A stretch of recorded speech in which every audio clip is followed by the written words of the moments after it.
आं देग्लायनि जा निट आनजाद बेयाव 720नि मादाव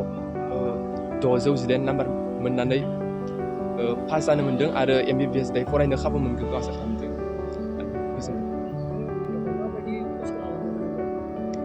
खस्थ' खालामनायाथ' खालामनांगोन बायदियानो आरोना माने जा कम्पिटिसन लेभेला माने अल इन्डिया लेभेलनि बेनि थाखाय एसे गोब्राबैनो नाजानो गोनां जाखाथारो आरोना बेयाव आङो बुंनो थाङोब्ला आं फार्स्ट एटेम्पआव जायाखैमोन आंना दायो आंना सेकेन्ड एटेम्प बायदियानो बे सेकेन्ड एटेम्पआव दायो मोजाङानो जादों जानायालाय एसे फरायनायाथ' आं ओरैनो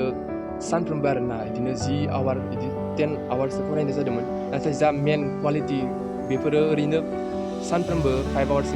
बेफोरबायदि जालाङो माने फरायनायाव क्वालिटिया बांसिन इम्परटेन्ससिन बायदि आरोना क्वान्टिटिनिसाय बेनिखायनो माने सानफ्रोमबो ओरैनो एभारेजै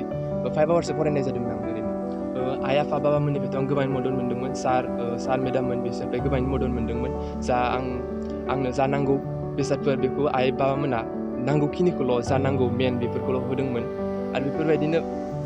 सारमोनाबो आंखौ जा कुइसन सल्भ खालामनायफोर बेफोराव माने जेराव नांथाथ'आ मानो बेफोरखौ माने बेफोरो सारमोना गिबियावनो आरोना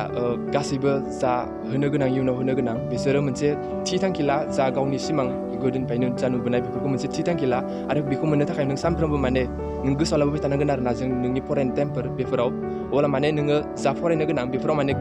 बांसिन गोसो होनो हायो बेफोरबायदि आरोना ओमफ्राय क्वालिटि नों जा फरायनाय बे माने बांसिन इमप्रुभ जानाय बायदि जायो।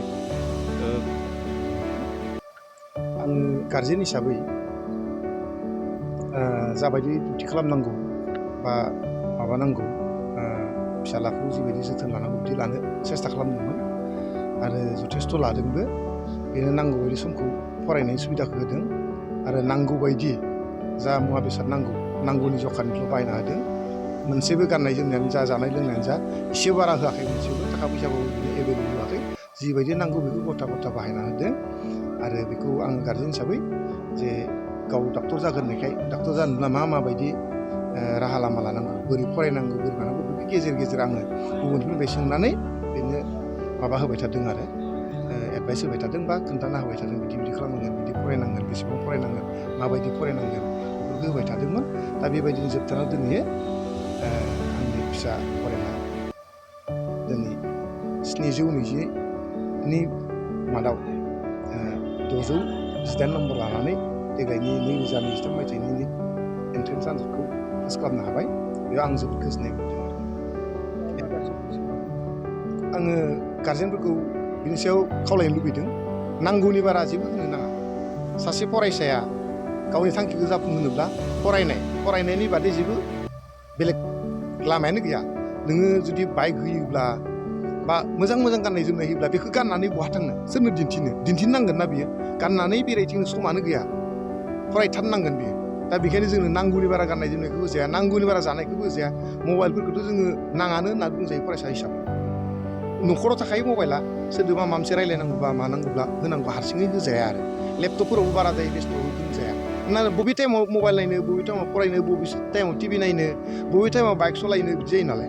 आरो बबेबा थांनो गोनांथ' एसेबां गैयानो नांगौ जायोबा जों गार्जेनानो होफैनांगोन जोङो नांगौ जोंनो फरायसाफोरनो जों गार्जेना नैबेखौ होनांगौ आंनि बायदिब्ला जे बेराम आजार जायोबा नांगौ जखानि जाबायदि मेडिसिन होनांगौ बेखौ होनांगौ जानायाव जाहाथे मोजाङै जानानै देहाखौ गोग्गोयै लाखिनो हायो बेखौ नांगौ बायदि होनो हानांगौ आरो गाननाय जोमनायखौ नांगौ बायदिबो होनांगौ ओमफ्राय बे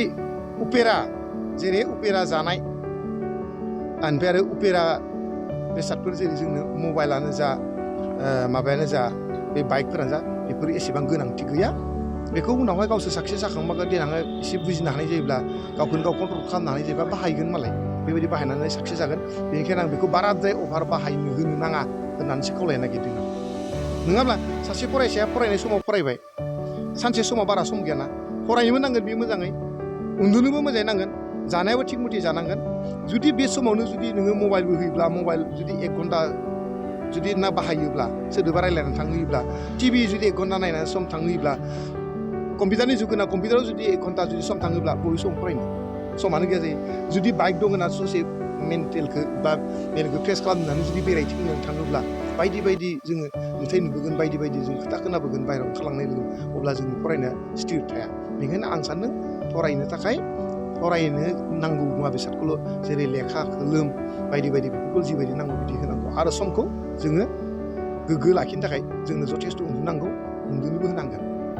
नङाब्ला टाइमा ओरैनो मिसइउस जागोन ना बेनिखायनो जों जाहाथे समखौ मिसइउस दा खालामथों आं गार्जेनफोरखौ एसे साबधानै